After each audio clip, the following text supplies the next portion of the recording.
शाबान अख्तर है, CEO हूँ N stars corporation private limited. हम होंडा इंजीनियरिंग स्टैंडर्ड्स पे 2 और 3 व्हीलर के पार्ट्स तैयार करते हैं। ज़्यादातर हमारे कॉस्मेटेड शीट मेटल के पार्ट हैं, nickel chrome, zinc, hard chrome, paint, phosphating, powder coating, surface finish की तकरीबन वो सारी। से पहले आपसे गुजारिश है कि अगर आप हमारे चैनल पर नए हैं तो प्लीज़ हमारे चैनल को सब्सक्राइब करें, लाइक करें और शेयर करें ताकि हमारी हौसला अफजाई होती रहे, और अपने कमेंट से ज़रूर आगाह करें ताकि हम अपनी नई आने वाली वीडियोस को बेहतर से बेहतर बना सकें। Thank you.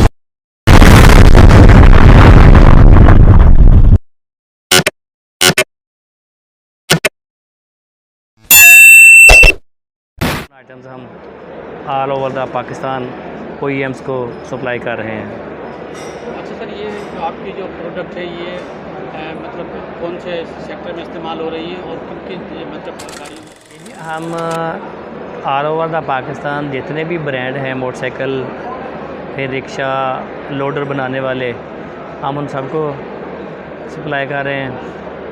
ज़्यादातर इसमें मेजर कस्टमर हमारे हैं यूनाइटेड मोटरसाइकिल है, रोड प्रिंस है, यूनिक है, इस तरह क्राउन लिफान है। सर, इसमें नुमाइश में आपने पार्टिसिपेट किया है तो इस हवाले से क्या कहेंगे आप? जैसे लाहौर में भी ये नुमाइश होती रहती है, यहाँ पे भी हुई है, तो उसके रिस्पांस के हवाले से माशाल्लाह लाहौर की तो फिर वो बड़ा शो होता है और उसमें फ़ुटफॉल भी ज़्यादा होता है। फ़ुटफॉल तो यहाँ भी है, लेकिन यहाँ कुछ इंतज़ामी अमूर में कोई थोड़ी हैं चीज़ें, वो भी एक्सपो के हवाले से कि जो एक्सपो सेंटर है जो उसकी इंतज़ामिया है उनको यहाँ के AC वेसीज़ और दीगर चीज़ों को अपडेट करना चाहिए, अपग्रेड करना चाहिए।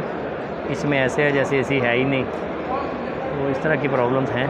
बाकी अल्हम्दुलिल्लाह पैप्स ने तो, अपाम ने तो कोशिश की है अच्छी तरह ऑर्गेनाइज़ करें। सर, आपका जो सेक्टर है जो आप मैन्युफैक्चरिंग कर रहे हैं, तो मैन्युफैक्चरिंग इंडस्ट्रीज़ को बड़े मसाइल हैं। अभी मेरी 2-4 लोगों से बात हुई है, उनका कहना था कि मतलब बिजली का टैरिफ है, हमारी कॉस्ट ऑफ प्रोडक्शन बढ़ती है और दूसरे मसाइल हैं, लोड शेडिंग है। तो उस हवाले से कुछ कहना चाहेंगे, कोई हाईलाइट करना चाहेंगे आपके सेक्टर में जो मसाइल हैं उसके हवाले से? जी, टू डूइंग बिज़नेस के हवाले से तो बहुत सारे प्रॉब्लम्स हैं, यहाँ अंबार हैं, तो इसमें कास्ट फैक्टर भी है, फिर बाकी इंतज़ामी चीज़ें भी हैं, अदारा जाती प्रॉब्लम्स भी हैं।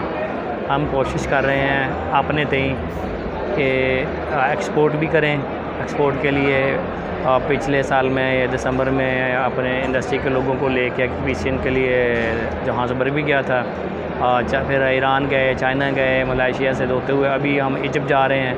लेकिन हमें एक चीज़ की जो मेजर प्रॉब्लम है वही है कि हम कंपेटिटिव नहीं हैं अपने हमसाया ममालिक के साथ, जैसे चाइना है, इंडिया है। कोशिश यही कर रहे हैं किसी न किसी तरीके से हम कोई चीज़ें प्रोसेस या कहीं से कोई मैनेज करें, लेकिन हुकूमत को चाहिए कि वो हम पे दस्ते शफ़क़त रखे, हमें सुने और उसके मुताबिक कोई पॉलिसीज़ वज़ा करें कि हम भी अपने मुल्क मिलत के लिए मुआवन साबित हों। जो डॉलर हम मांगते फिर रहे हैं वो हम अपने मुल्क का जो वो सब्स्टिट्यूशन तैयार करें, यहाँ लोकलाइजेशन भी करें और फिर एक्सपोर्ट भी करें। तो उसमें मतलब आप क्या गवर्नमेंट से क्या आपकी डिमांड है, क्या होना चाहिए इसमें जो आप इंटरनेशनल मार्केट में कम्पीट नहीं कर पाते हैं? आपकी प्राइस ज़्यादा है और प्राइस की जो मेन वजह होती है वो बिजली के बिल होते हैं, टैरिफ होते हैं, टैक्सेस होते हैं, तो आपकी क्या डिमांड है गवर्नमेंट से? जी, बिजली के बिल इंटरनेशनल मार्केट में मुकाबला कर सकते हैं? जी, बिजली सबसे जो मेन फैक्टर बिजली है, उसके बाद मटेरियल्स हैं। रॉ मटेरियल्स हमारे तकरीबन सारे ही इंपोर्टेड हैं और अगर हमें वो मटेरियल्स आसानी से यहाँ दस्तयाब हों, यहाँ वो स्टील मिल्स लगें, यहाँ कोई केमिकल्स के निकल है, इस तरह की मेटल्स हैं, वो हमें आसानी से दस्तयाब हों।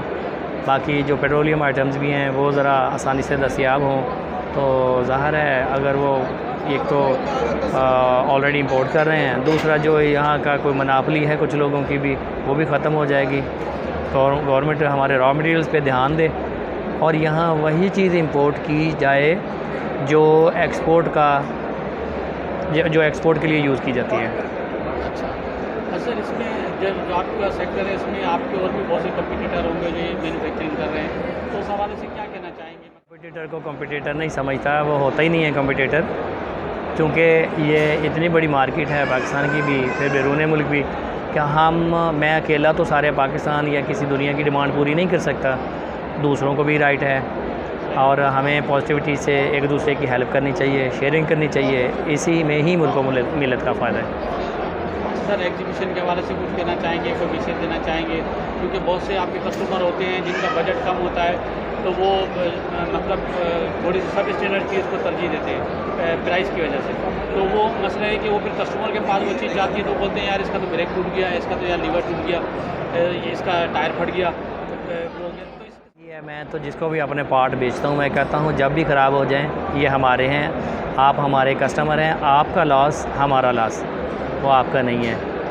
हम उसकी कॉस्मेटिक भी गारंटी देते हैं, फिटमेंट से लेके उसकी जो लाइफ की गारंटी भी है वो भी देते हैं। और मैं दूसरे दोस्तों से भी यही कहना चाहूँगा कि जस्ट लाइक जैसे मोटरसाइकिल के शाक बनाते हैं हम, उसमें इतना आस्ता आस्ता इन्होंने कॉम्प्रोमाइज़ करते करते करते उस लेवल पे चले गए हैं तो वो मामूली सा एक्सीडेंट हो, उसकी वाल थिकनेस है, जैसे शॉक है उसमें पाइप यूज़ होता है, उसकी 3.25 वाल थिकनेस होती है, वो 2 मिली पे चले गए हैं। वो भी एक ख़ास ग्रेड है, उसकी जगह वो और ग्रेड यूज़ कर रहे हैं, वो हिट होता है और वो बेंड हो जाते हैं, वो बेचारा सर के बल गिरता है जो राइडर है। तो इसमें इस तरह की चीज़ों में कंप्रोमाइज़ ना करें, कितना फ़र्क पड़ जाएगा इसकी कास्ट में, आप पार्ट पे डाल दें।